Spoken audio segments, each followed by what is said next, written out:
விதிகளுக்கு வணக்கம். நான் உறுப்பினர் OS மணியன் அவர்கள். மாண்புமிகு பேரவைத் தலைவர் அவர்களே, பாருங்க. மாண்புமிகு பேரவைத் தலைவர் அவர்களே வணக்கம். இந்தியாவிலேயே தமிழகத்தை அனைத்து துறையிலும் முதலிடத்திற்கு வளர்த்தெடுத்தவர்கள், தமிழகத்தின் ஜீவாதார உரிமைகளை மீட்டெடுத்து தந்தவர்கள், தமிழகத்தில் பொற்கால ஆட்சியை நடத்தி காட்டியவர்கள், இயற்கையின் தாக்குதலில் இருந்து மக்களை கண் இமை காப்பது போல் காத்தவர்கள், விவசாயிகள், மீனவர்கள், நெசவாளர்கள், தொழிலாளர்கள், மகளிர், குழந்தைகள் முதல் முதியோர் வரை அவர்களின் நலனில் எண்ணிலடங்கா திட்டங்களை தந்தவர்கள் எங்கள் நெஞ்சம் நிறைந்த தலைவர்கள், என்றும் எங்கள் குலசாமிகள். இதய தெய்வம் புரட்சி தலைவர் எம்ஜிஆர் புகழ் வாழ்க. எங்கள் தாய் புரட்சி தலைவி அம்மாவின் புகழ் வாழ்க. குடிமராமத்து நாயகன், ஓரே ஆண்டில் 11 மருத்துவக் கல்லூரிகள், 6 மாவட்டங்கள் புதிதாக தொடங்கியவர் எங்கள் அண்ணன் புரட்சி தமிழர் எடப்பாடியார் அவர்களையும் வணங்குகிறேன். அரசு பள்ளி மாணவர்களின் நீட் தொல்லைக்கு பரிகாரம் கண்டவர். மருத்துவம் படிக்க அரசு பள்ளி மாணவர்களுக்கு 7.5% இடஒதுக்கீடு தந்து அரசு பள்ளி மாணவர்களை அகமகிழச் செய்தவர். மாணவர்கள் பட்டம் பெறும் வரை மருத்துவ கட்டணத்தை அரசே ஏற்கும் என அறிவித்தவர். ஏழை பிள்ளைகளின் மருத்துவ கனவை எளிதாக்கியவர். நேற்று மட்டுமல்ல, இன்று மட்டுமல்ல, நாளை மட்டுமல்ல, காலம் உள்ளவரை உங்கள் புகழ் 7.5% இடஒதுக்கீட்டிலே மருத்துவ படிப்பிலே நீடித்து நிலைத்து நிற்கும் அண்ணா. இது வரலாறு மட்டுமல்ல, சரித்திரம் அண்ணா. எளிமையான விவசாயியாக, வலிமையான முதலமைச்சராக திகழ்ந்த அண்ணன் புரட்சி தமிழர் எடப்பாடியார் அவர்கள் எனது தொகுதியில் வேதாரண்யத்தில் ஆற்காட்டு துறையிலே ஒரே அறிவிப்பில் 150 கோடியிலே ஒரு மீன்பிடி துறைமுகம், 125 கோடியிலே வெள்ளப்பள்ளத்திலே ஒரு மீன்பிடி துறைமுகம் கொடுத்தார்கள். இது கடந்த 7 ஆண்டு காலமாக ஆமை வேகத்திலே நடந்து இப்பொழுது அது கிடப்பிலே போடப்பட்டிருக்கிறது. அதை நிறைவேற்றி தர வேண்டுகிறேன். நாகையில் மருத்துவக் கல்லூரி 375 கோடியில், அதற்கு இன்றைக்கு போதுமான மருத்துவர்கள் இல்லை, போதுமான உபகரணங்கள் இல்லை. அவற்றையெல்லாம் நீங்கள் தர வேண்டும் என்று கேட்டுக்கொள்கிறேன்.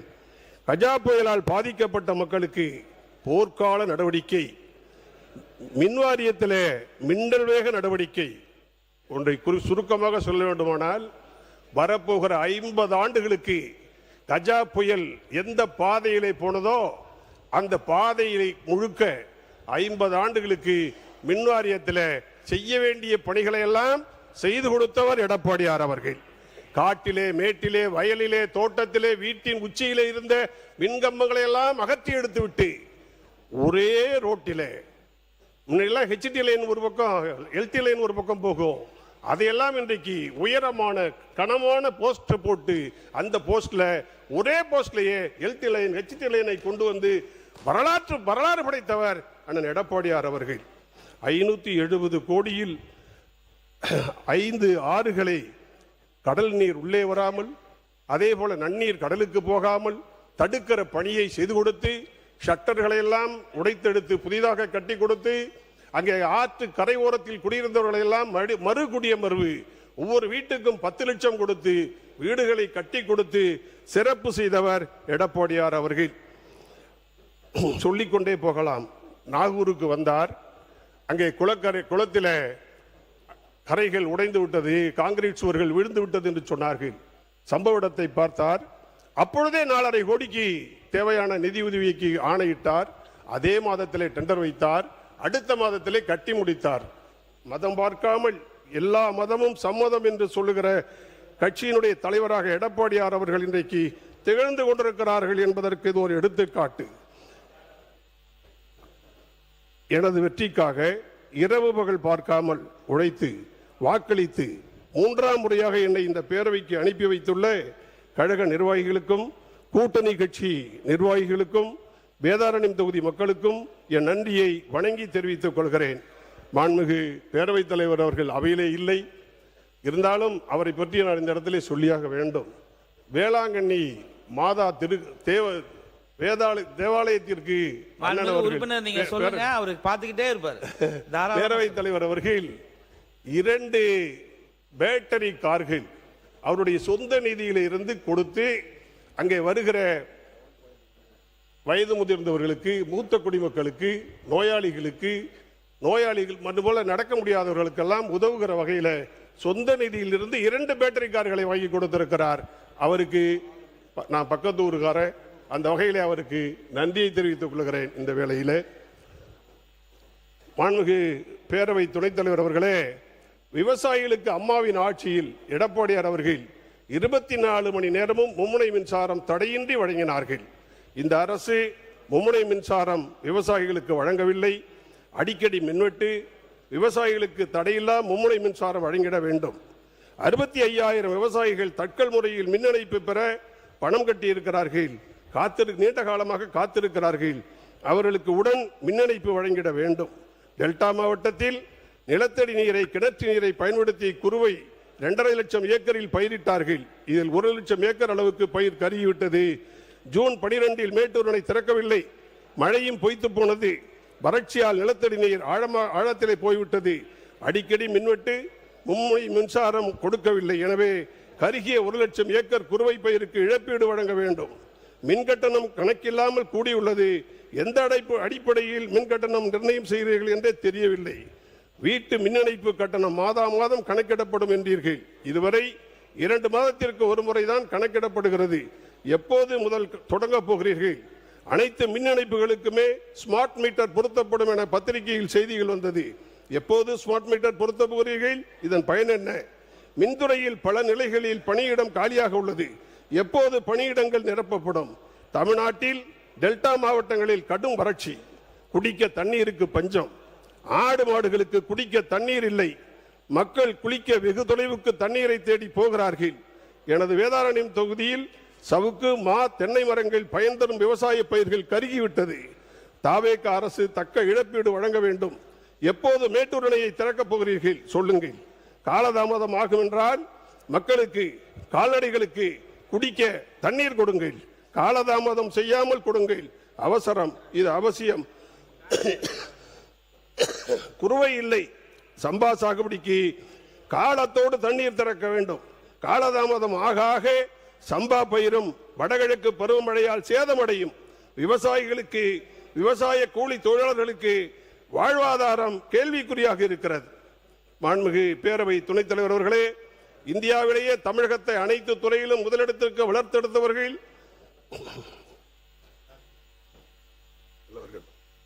மாண்புமிகு பேரவை துணைத் தலைவர் அவர்களே, இந்த அவையில் 1972ஆம் ஆண்டு இனாம் எஸ்டேட்டுகள் இனாம் ஒழிப்பு ரைத்து வாரியாக மாற்றுதல் திருத்த சட்ட முன்வடிவு சட்டப்பேரவை சட்ட முன்வடிவு எண் 18/1972 நிறைவேற்றப்பட்டுள்ளது. மாண்புமிகு சட்டப்பேரவை உறுப்பினர் முன்மொழிந்தவர் எங்களுடைய வணக்கத்திற்குரிய திரு ஏ.கே. சுப்பையா அவர்கள். ஆதரித்து பேசியவர்கள் மாண்புமிகு உறுப்பினர்கள் திரு கே.ஏ. வகாப் அவர்கள், திரு மணலி சி. கந்தசாமி அவர்கள், திரு கோவை செழியன் அவர்கள், திரு ஜே. ஜேம்ஸ் அவர்கள், திரு கே.டி.கே. தங்கமணி அவர்கள். கொள்கை ரீதியாக அன்றைக்கு அமைச்சராக இருந்த மாண்புமிகு அமைச்சர் பாவு சண்முகம் அவர்கள் எங்களுக்கு அதிகாரிகள் அரசு அலுவலகத்திலிருந்து கருத்துரை வரவில்லை என்பதால் இப்போதைக்கு எங்களால் அறிவிக்க முடியாமல் இருக்கிறது, ஆனால் கொள்கை ரீதியாக ஏற்றுக்கொள்கிறேன் என்று அன்றைக்கே சொல்லியிருக்கிறார். அவருடைய பதிலுக்கு பின்னர் திரு ஏ.கே. சுப்பையா அவர்கள் தனது தீர்மானத்தை திரும்ப பெற்றிருக்கிறார். பேரவை துணைத் தலைவர் அவர்களே,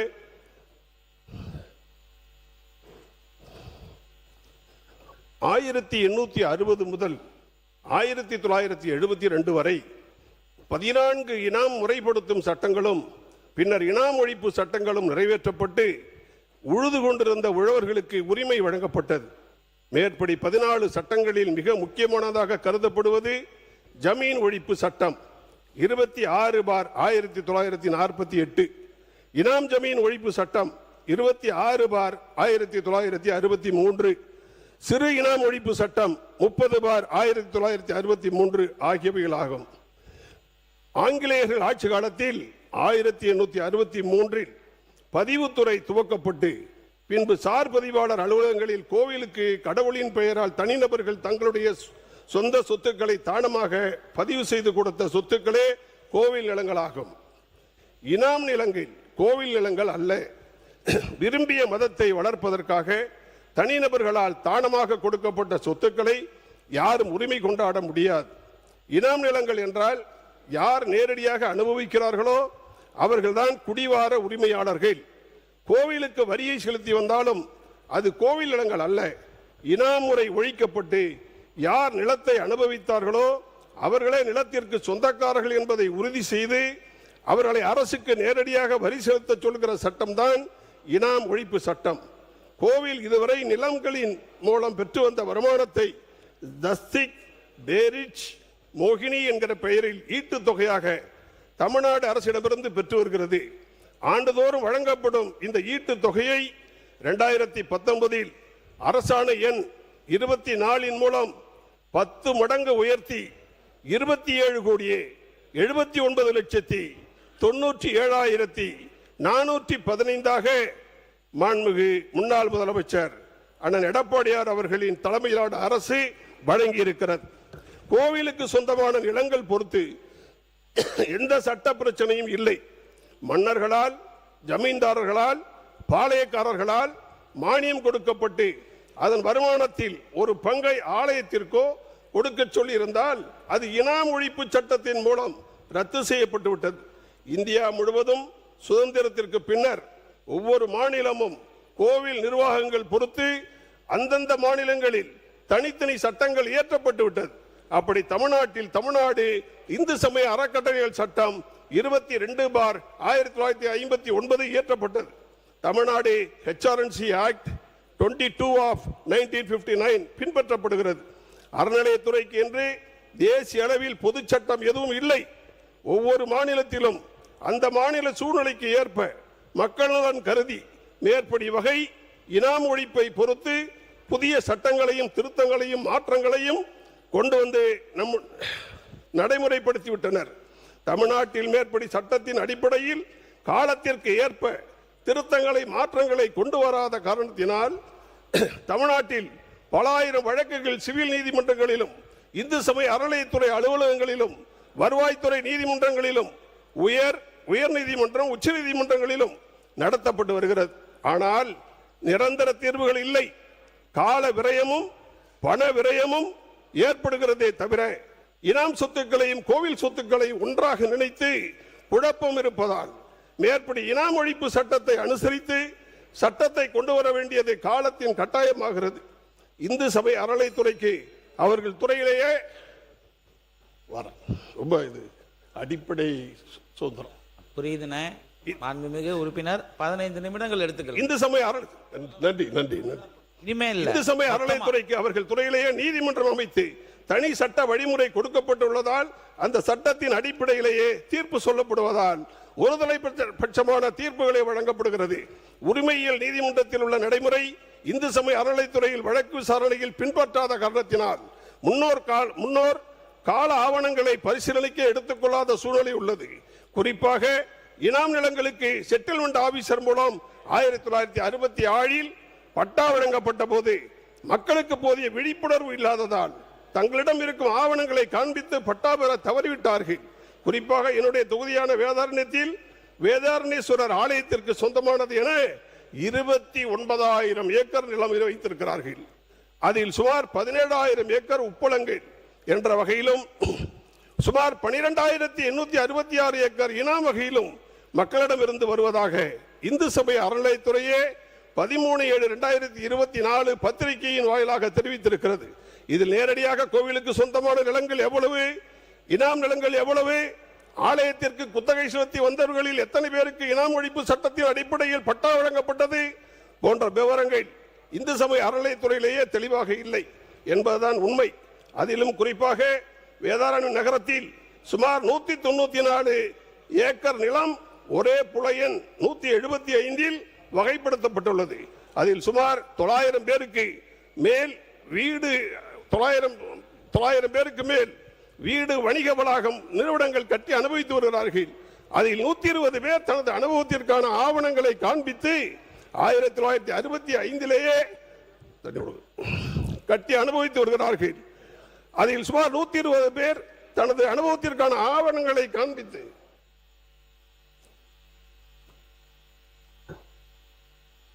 1965 தஞ்சாவூர் செட்டில்மெண்ட் ஆபீசர் மூலம் பட்டா பெற்றுள்ளார்கள். அவர்களின் உரிமை உச்சநீதிமன்றம் வரை சென்று உறுதி செய்யப்பட்டுள்ளது. மீதமுள்ள நபர்களும் அவர்களைப் போல் அனுபவத்தில் இருந்தவர்கள் தான் குறிப்பிட்ட காலத்திற்குள் அணுகவில்லை என்று கூறி பட்டா வழங்க மறுத்துவிட்டனர். பிறகு நீதிமன்றத்தை நாடி மீண்டும் செட்டில்மெண்ட் ஆபீசர் நியமனம் செய்து விசாரணை செய்து பட்டா வழங்க உத்தரவாகியுள்ளது. WA 1743/2012 அதன் பேரில் மேல்முறையீடு ஆலயத்திற்கு பாதகமாக தள்ளுபடி செய்யப்பட்டது. ஆனால் மேல்வார குத்தகை பெற்றுக் கொண்டிருந்த மேற்படி வேதாரண்யேஸ்வரர் தேவஸ்தானம் சார்பில் மேற்படி 120 பேரை தவிர ஆலயத்தின் பேரில் பட்டா இருக்கிறது என்று கூறி வழக்கு நடத்தி கொண்டிருக்கிறார்கள். மக்களிடம் ஒவ்வொருவரும் பல கோடி ரூபாய் வாடகை பாக்கி வைத்திருப்பதாக அறிவிப்பு அனுப்பி வருகிறார்கள். இது எந்த வகையில் நியாயம்? இது முழுக்க முழுக்க சட்டம் சார்ந்த பிரச்சனையை தவிர அரசு அதிகாரிகள் தரப்பினரையோ பயனாளிகள் தரப்பினரையோ இந்து சமய அறநிலையத்துறையோ குறை கூறுவது ஏற்றுக்கொள்ளக்கூடியது அல்ல. மேற்படி 120 பேர் பெற்ற பட்டா நிலங்கள் பதிவையும் தடை செய்து வைத்திருக்கிறார்கள். இந்து சமய அறநிலையத்துறை சட்டத்தில் பிரிவு 78, 79 பல தலைமுறைகளாக குடியிருப்பவர்களை கூட திருடர்கள் என்று பொருள்படும் ஆக்கிரமிப்பாளர் என்ற சட்ட வார்த்தையை பயன்படுத்தி 78 மூலம் அறிவிப்பு கொடுத்து பெயரளவில் விசாரணை நடத்தி அவர்களை வெளியேற்றுவதற்கான உத்தரவு பிறப்பிக்கிறார்கள். பிரிவு 79 படி இந்து சமய அறநிலையத்துறை அதிகாரிகள் காவல்துறையினரோடு ஒரு குறிப்பிட்ட தேதியில் வலுக்கட்டாயமாக உறுப்பினர் தயவு கூர்ந்து இன்னும் 4 பேர் படிக்கணும். இன்னைக்கு வெள்ளிக்கிழமை அண்ணன் சொல்லிட்டு போயிருக்காங்க. கொஞ்சம் ஒத்துழைப்பு கொடுங்க. கடைசியா கூட வந்துடுறேன். ஒன்றும் இல்லை, இப்ப கரூர்ல நீங்க இந்த அரசு பட்டா கொடுத்துருக்கு, அதே போல புதுக்கோட்டையில பட்டா கொடுத்திருக்கிறீங்க, அதே போல கேரள அரசு சட்ட மசோதாவை நிறைவேற்றி இருக்கிறது. கர்நாடகத்தில் இதே குறித்து சட்ட மசோதா நிறைவேற்றப்பட்டிருக்கிறது. பிஜேபி ஆட்சி நடத்துகிற ஆதரவோடு ஆட்சி நடத்திய ஆந்திராவில் சட்ட மசோதா அங்கே நிறைவேற்றப்பட்டிருக்கிறது. அதே போல குஜராத்தில் சட்டமொழிவு வந்திருக்கிறது. கர்நாடகாவில் சட்ட மசோதா. தாழ்மையா தெரிவிச்சுக்கிறேன், நீங்க அடுத்த உறுப்பினரோட நேரத்தை சேர்த்து எடுத்து பேசிட்டு இருக்கீங்க. தயவு செய்து அருள் கூர்ந்து நன்றி சொல்லுங்க. தலைவரே, உங்களுக்கு சாமானிய மனிதனின் பிரச்சனை. நம்ம அண்ணன் எப்ப வேணாலும் பேசலாம். தாழ்மையா கேட்டுக்கிறோம். அடுத்தவங்க நேரத்தை எடுத்துக்காம கொஞ்சம் அவை விரைவா முடிக்கிறதுக்கு உங்களுடைய உதவியை தான் கேட்கிறேன். சீக்கிரம் முடிங்க. நீங்க சொல்வதை 100% ஏற்கிறேன். நன்றி. அதே போல கர்நாடக மாநிலத்தில் முழுமையான சட்டம் கொண்டு வந்திருக்கிறார்கள், நிறைவேற்றி இருக்கிறார்கள். அந்த சட்ட முன்வடிவை மசோதாவை நான் கையிலே வைத்திருக்கிறேன். நான் பேசியிருப்பது அனைத்திற்கும் ஆவணங்களை கையிலே வைத்திருக்கிறேன் என்பதை நான் இந்த அவையிலே தெரிவித்துக் கொள்ள விரும்புகிறேன். அதனால நான் கேட்பதெல்லாம், எப்படி நீங்கள் கரூரிலே இந்த பட்டா கொடுத்தீர்களோ, புதுக்கோட்டையில் அங்கே எப்படி பட்டா கொடுத்தீர்களோ, அதை போலவே எங்கள் மக்களும் தவிக்கிறார்கள். இந்த மக்களும் வேதாரண்யத்து மக்களும் 29,000 ஏக்கரிலே அவர்கள் அகப்பட்டு கொண்டார்கள். வேறு நிலமே இல்லை. பட்டா நலங்கிறது மொத்த நகரத்தில் வேதாரண்யத்தில் 2% கூட இருக்கிற வாய்ப்பு இல்லை. அதனால அரசு இந்த சட்ட மசோதா இந்த இனாம் ஒழிப்பு சட்டத்தை மறுபரிசீலனை செய்து நீங்கள் திருத்தத்தோடு நிறைவேற்ற வேண்டும். இதுக்கு எங்களுடைய தேர்தல் அறிக்கையில் நாங்கள் ஒரு 32 சொல்லியிருந்தோம். என்ன சொல்லியிருந்தோம்னு கேட்டீங்கன்னா, எங்களுடைய தேர்தல் அறிக்கையில எல்லாரும் பார்த்திருப்பாங்க. அது அறிக்கையில கொடுத்தாச்சு. உங்க கோரிக்கை வைங்க. கொஞ்சம் நன்றி சொல்லுங்க. மாண்புமிகு அவை முன்னவர் அவர் விடுங்க, அண்ணன் முடிச்சிட்டோம். இல்ல, இந்த இனாம் ஒழிப்பு நிலத்தின் தொடர்பாக நிபுணர்கள் குழு அமைத்து ஆய்வு செய்து அதன்படி நடவடிக்கை எடுப்போம் என்று நாங்கள் சொல்லியிருந்தோம். அதையே நீங்கள் நிறைவேற்றி தர வேண்டும் என்று காலத்தின் அருமை கருதி நான் இதோடு முடிக்கிறேன். நன்றி, வணக்கம். மாண்புமிகு அவை முன்னவர் அவர்கள். மாண்புமிகு பேரவைத் தலைவர் அவர்களே, இனாம் நிலத்தை பொறுத்தவரையிலும் கோயில் நிலத்தை பொறுத்தவரையிலும் 2 துறைகளும் இல்லைங்க, சொல்லி முடிக்க வரைக்கும் கொடுங்க, தலையாட்டக்கூடாது. ஏன்னா 2 துறைகளும் ஆய்வு செய்துதான் கரூரில் அந்த நிலத்தை 3084 ஏக்கர் எடுக்கப்பட்டது 3 நாட்களுக்குள். அதே போல் புதுக்கோட்டையிலும் அதுதான் செய்திருக்கிறோம். எல்லா இடங்களிலும் அவர்தான் இணைந்து 2 துறையும் செய்கிறது. ஏன்னா கோயில் லேண்டுங்கிறது வந்து அதுக்கு ஒரு இருக்குது உங்களுக்கு பிரச்சனை. சுப்ரீம் கோர்ட் இருங்க சொல்லிடுறேன். இனாம் லேண்ட் என்பது அது தெளிவாக நாங்கள் முடிவு செய்து 2 துறையும் கலந்து அந்த முடிவுகளை நாங்கள் மேற்கொண்டு வருகிறோம். இன்றைக்கு மதுரை உயர்நீதிமன்றத்தில் வழக்கு நிலுவில் இருக்கிறது. இல்லைன்னா டீட்டெயிலாக சொல்லிடலாம். அதனுடைய தீர்ப்பை நாங்கள் எதிர்பார்த்து கொண்டிருக்கிறோம். தீர்ப்பு வந்த உடனேயே நீங்கள் சொல்வதைப் போல என்னென்ன வழிமுறைகளை செய்ய வேண்டுமோ அந்த வழிமுறைகளை இந்த அரசு செய்யும். மாண்புமிகு உறுப்பினர் திரு கா மாரிமுத்து.